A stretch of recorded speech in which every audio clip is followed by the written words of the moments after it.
अमेरिकी नागरिकों को ईरान छोड़ने के लिए कहा गया है। तो इस वक्त की बड़ी खबर आपको बता दें, आर्मेनिया या तुर्की के रास्ते ईरान छोड़ दे, ये अमेरिका ने एडवाइजरी जारी की है। ईरान में 3 सप्ताह से सरकार विरोधी प्रदर्शन जारी है। इन प्रदर्शनों के दौरान अब तक 500 से ज्यादा लोगों की मौत हो चुकी है, जबकि हजारों लोगों को हिरासत में लिया गया है। ये प्रदर्शन देश में बढ़ती महंगाई और करेंसी में गिरावट को लेकर किया जा रहा है। जनजी जो है सड़कों पर उतरी हुई है। ईरान की राजधानी तेहरान से ये प्रदर्शन शुरू होता है और 100 से ज्यादा शहरों में ये प्रदर्शन अभी भी है।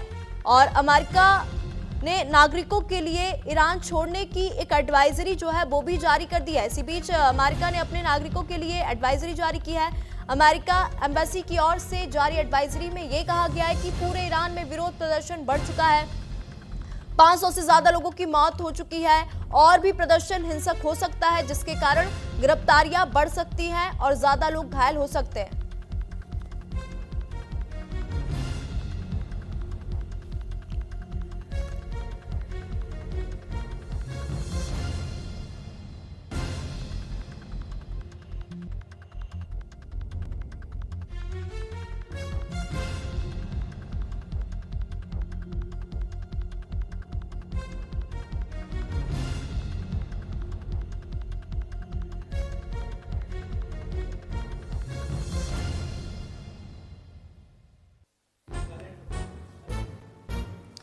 इस वक्त की बड़ी खबर आपको बता दें, ईरान में सरकार के खिलाफ हिंसक प्रदर्शन जारी है और अब तक 500 से ज्यादा लोगों की मौत हो चुकी है, जिसके कारण अब अमेरिका ने अपने नागरिकों के लिए एक एडवाइजरी जारी की है और अमेरिका ने नागरिकों को ईरान छोड़ने के लिए कहा है।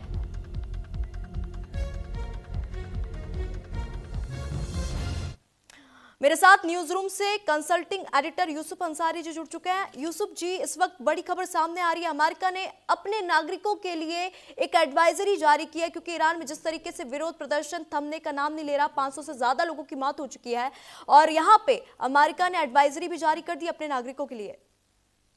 जी, अमेरिका ने एडवाइजरी जारी की अपने नागरिकों के लिए और ये कहा है कि वो फ़ौरन ईरान छोड़ दें। और अगर क्योंकि बहुत सारी जो एयरलाइंस है उन्होंने अपनी फ़्लाइट या तो रद्द कर दी हैं या सीमित कर दी हैं, तो ऐसे में अमेरिकी नागरिक अगर वहाँ फंसे रहेंगे तो उनके लिए दिक्कत पैदा हो सकती है। अब ईरान में विरोध प्रदर्शन रुकने का नाम नहीं ले रहा है, लगातार फैलता जा रहा है और मरने वालों की तादाद भी लगातार बढ़ रही है।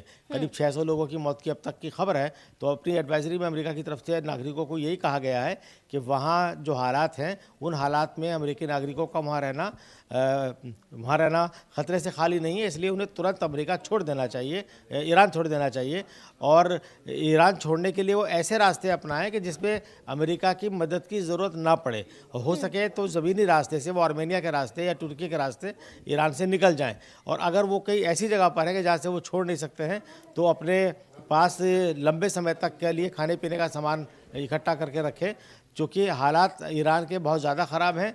और दूसरी बात ये भी, वो अपने नागरिकों को इसलिए भी छोड़ने के लिए कह रहा है क्योंकि बहुत जल्द अमेरिका ने ये दावा किया है, ऐलान किया है कि वो ईरान पर बहुत ही जल्द एक बड़ा एक्शन ले सकता है। हालांकि अमेरिका ज़मीन पर नहीं कूदेगा ईरान में, लेकिन वो हवाई हमलों के ज़रिए ईरान पे एक्शन ले सकता है। इस तरह के संकेत अमेरिका की तरफ से लगातार मिल रहे हैं, क्योंकि वो कह रहा है कि ईरान में अपने ही लोगों पर जुल्म हो रहा है, वहाँ की सरकार अपने ही लोगों के जो प्रदर्शनकारियों को मार रही है। तो ऐसा जो जुल्म कर रहे हैं उनके खिलाफ सख्त एक्शन लेना अब ज़रूरी हो गया है।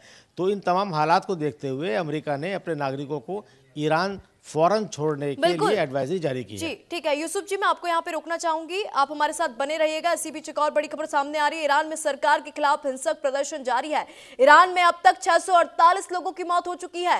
हिंसक प्रदर्शन में कई सुरक्षा कर्मियों की भी मौत हुई है। तो ईरान में अभी भी प्रदर्शन नहीं रुका है। 648 मौत का आंकड़ा इतना हो चुका है, यह आंकड़ा बढ़ता जाएगा क्योंकि हिंसक प्रदर्शन अभी भी नहीं रुका है। कई सुरक्षा कर्मियों की मौत हो चुकी है। 100 से ज्यादा शहरों में ये प्रदर्शन हो रहा है। शहरों से लेकर ग्रामीण क्षेत्रों तक ये प्रदर्शन बढ़ चुका है। ईरान में सरकार के खिलाफ हिंसक प्रदर्शन अभी भी जारी है। मेरे साथ न्यूज रूम से यूसुफ अंसारी जी जुड़े हुए हैं। यूसुफ अंसारी जी, अब मौत का आंकड़ा 648 पहुंच चुका है। कई सुरक्षा कर्मियों की मौत हो गई है। आंकड़ा बढ़ेगा भी क्योंकि 28 दिसंबर से यहाँ पे प्रदर्शन शुरू हुआ, अभी भी थमने का नाम नहीं ले रहा। देखिए, ईरान में जो सरकार के खिलाफ प्रदर्शन है वो बहुत तीव्र है, बहुत तेज़ है और इसका दायरा लगातार बढ़ रहा है। पहले 100 शहरों में था, फिर वो बढ़ के 250 शहरों में हुआ और अब तो लगभग पूरे ईरान में हो गया है। और ईरान भी वहाँ पर जो मुद्दे हैं उस पर वो बात करे तो किससे बात करे, ये बड़ी समस्या है, क्योंकि इन प्रदर्शनकारियों का भी कोई नेतृत्व नहीं है, कोई संगठन नहीं है। ये जनता का स्वतः स्फूर्त, कहते हैं ना, इंस्टेंटेनियस गुस्सा जो जनता के अंदर है, वो जनता खुद सड़कों पर आ गई है। जगह जगह पर आगजनी हो रही है। वहाँ ईरान में जो सरकारी संपत्ति है उसको काफ़ी नुकसान पहुँचाया गया है और ईरान सरकार दमनकारी नीति अपनाते हुए इस प्रदर्शन को रोकने की कोशिश कर रही है, लेकिन उसके प्रति एक्शन का रिएक्शन बड़ा हो रहा है। अभी आपने देखा कि कल तक मरने वालों की संख्या करीब 600 के आसपास थी और ये 648 अगर बताई जा रही है तो यानी एक दिन में 50 लोग के आसपास और वहाँ मारे गए हैं प्रदर्शन का। तो इसी से अमेरिका ज़्यादा खफा है कि ईरान प्रदर्शनकारियों के खिलाफ जो सख्त एक्शन ले रहा है उसे लेकर के अमेरिका की त्योरियां भी चढ़ी हुई हैं और अमेरिका वहाँ बड़े एक्शन का ऐलान कर रहा है। इसीलिए उसने अपने नागरिकों को वहाँ से सुरक्षित निकलने का एक मौका दिया है और फ़ौरन एडवाइजरी जारी करके कहा है कि वहाँ से वो फ़ौरन ईरान को छोड़ दें। तो ईरान के हालात बद से बदतर होते जा रहे हैं और अभी फ़िलहाल काबू में आने के कोई आसार नज़र नहीं आ रहे। जी, यूसुफ अंसारी जी, धन्यवाद हमारे साथ जुड़ने के लिए, तमाम जानकारी साझा करने के लिए। इसी बीच एक और बड़ी खबर सामने आ रही है।